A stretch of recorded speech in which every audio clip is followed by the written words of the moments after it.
Hello friends, आज हम लेके आए हैं इन्वायरमेंट एजुकेशन का पेपर जो कि अभी 28 जुलाई को ही हुआ है, काफ़ी रिसेंट में। और CCSU यूनिवर्सिटी का पेपर है और सिलेबस तो सभी का सेम ही है। इन्वायरमेंट एजुकेशन वैसे भी ऑप्शनल पेपर है, तो आपके जो आपके प्रीवियस नॉलेज और ये सब के आधार पे ही होता है। इसमें भी सेम सभी पेपर की जैसे ही 3 लॉन्ग क्वेश्चन थे, descriptive answer type questions section A में, जो कि जो है आपको ऑब्वियस है 4 और 4.5 पेज लगभग भरना ही होता है। और उसके बाद 4 जो है शॉर्ट क्वेश्चन आंसर थे और 8 जो है वेरी शॉर्ट थे ऑब्जेक्टिव टाइप के। तो चलिए डिस्कस कर लेते हैं इसको। इसमें पहला क्वेश्चन है, describe the features of environmental awareness through environmental education for secondary school students. माध्यमिक विद्यालयों के विद्यार्थियों के लिए पर्यावरणीय शिक्षा के माध्यम से पर्यावरणीय जागरूकता की विशेषताओं का वर्णन कीजिए। और अथवा what do you understand by environmental conservation, discuss the role of school to promote conservation. पर्यावरणीय संरक्षण से आप क्या समझते हैं, संरक्षण को बढ़ावा देने में विद्यालय की भूमिका की विवेचना कीजिए। इन दोनों क्वेश्चंस में से एक क्वेश्चन आपको करना है, तो आपको जो सही लगे जिसमें आप एक्सप्लेन कर पाएँ डिटेल में, क्योंकि ये लॉन्ग क्वेश्चन आंसर है, तो उसको लंबा आंसर लिखना है 4 पेज का लगभग, तो आपको देखना पड़ेगा वो। सेकंड क्वेश्चन है, what do you mean by energy, describe various sources of energy. ऊर्जा से आप क्या समझते हैं, ऊर्जा के विभिन्न स्रोतों का वर्णन कीजिए। और what is the effect of mining on man and environment, give some measures for conservation of minerals. मानव और पर्यावरण पर खनन का क्या प्रभाव होता है, खनिज संरक्षण के कुछ उपाय दीजिए। इन दोनों क्वेश्चनों में से एक क्वेश्चन करना है कोई आपको, जो आपको ठीक लगे, जिस पे आपके कॉन्सेप्ट ज़्यादा क्लियर हो, उसको आप कर सकते हैं। अब आ जाइए तीसरा क्वेश्चन है, discuss the resources of water, describe the utility of water in detail. जल संसाधनों की विवेचना कीजिए, जल की उपयोगिता का विस्तार से वर्णन कीजिए। अथवा describe in brief the different kinds of ecosystem, पारिस्थितिक तंत्र के विभिन्न प्रकारों का वर्णन संक्षिप्त कीजिए।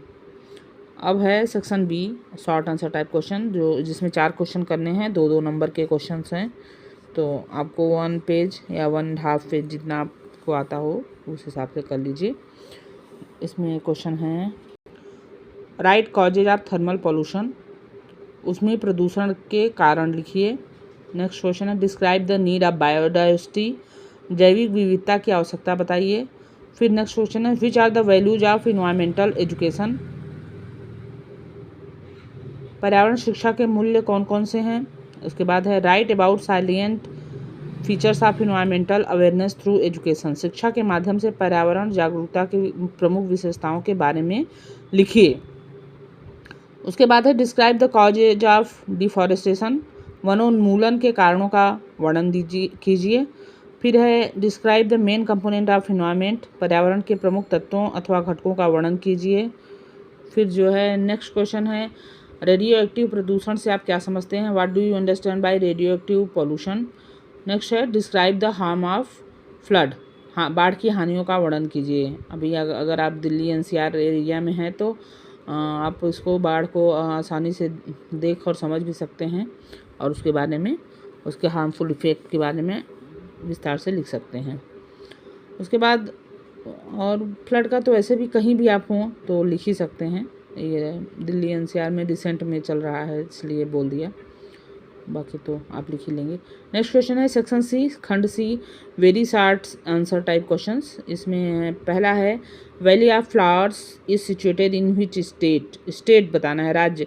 फूलों की घाटी किस राज्य में स्थित है, और इसको आपको मालूम ही होगा कि उत्तराखंड में स्थित है, ये सीटेट में भी क्वेश्चन आया हुआ है।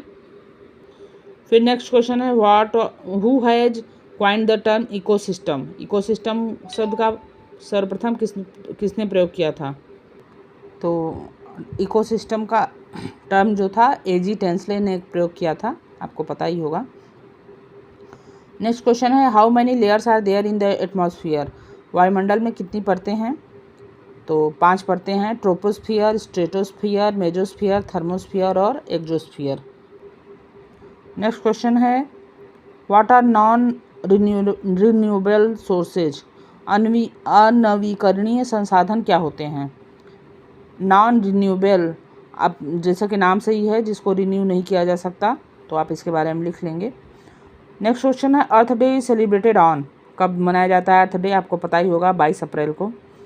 Give 2 reasons for the extension of wild animals, वन्य जीवों के विलुप्त होने के 2 कारण बताइए। आपको पता ही है क्या क्या 2 कारण हैं। Next question, give any one cause of ozone hole, ozone छिद्र का कोई एक कारण बताओ। ओजोन का, इसके तो आपको सभी ही पता हैं, फ्लोरोकार्बन्स की अधिकता और पोल्यूशन, काफ़ी कुछ है, आप लिख सकते हो। Who is the chairman of central Ganga authority, तो इसका आंसर होगा prime minister is the chair of the authority. ये थोड़ा सा लीक से वो हट के था, जीके का क्वेश्चन है, आपको पता ही होगा। नेक्स्ट क्वेश्चन है the reason for acid rain is the exchange of in the atmosphere, तो आपको पता ही है, कार्बन डाइऑक्साइड और सल्फर डाइऑक्साइड की एक्सेस की वजह से आपका एसिड रेन होता है। कार्बन डाइऑक्साइड और सल्फर डाइऑक्साइड वाटर से मिलके कार्बोनिक एसिड और सल्फ्यूरिक एसिड बना लेते हैं, जो कि एसिड होते हैं। तो आपको इसको भी देख लीजिएगा थोड़ा सा। नेक्स्ट क्वेश्चन है forest conservation act was enacted इन, ये आपका सन है, याद करना है, और 1980 है, 1980 में बनाया गया। तो ये आपका इन्वायरमेंटल का पेपर है और काफ़ी इजी ही पेपर था, आप इसको नॉर्मल भी ऐसे भी पढ़ सकते थे। थोड़े 1 नंबर क्वेश्चन जो थे वो थोड़े जीके टाइप के थे, तो वो भी लगभग हो ही जाएंगे। 10 क्वेश्चन होते हैं, उसमें से 8 करने होते हैं आपको, तो हो ही गया था। तो आज का पेपर यही है, फिर मिलेंगे अपने किसी नए टॉपिक के साथ। तब तक के लिए धन्यवाद। और अगर आपको मेरे वीडियोज़ अच्छे लग रहे हों और आपको कुछ सीखने को मिल रहा है तो प्लीज़ सब्सक्राइब भी करते रहिए, ताकि हमें भी मोटिवेशन मिले और हम और भी अच्छे अच्छे वीडियोज़ लेके आते रहें। तो प्लीज़ सब्सक्राइब करिए और अपने दोस्तों को भी शेयर करिए। धन्यवाद।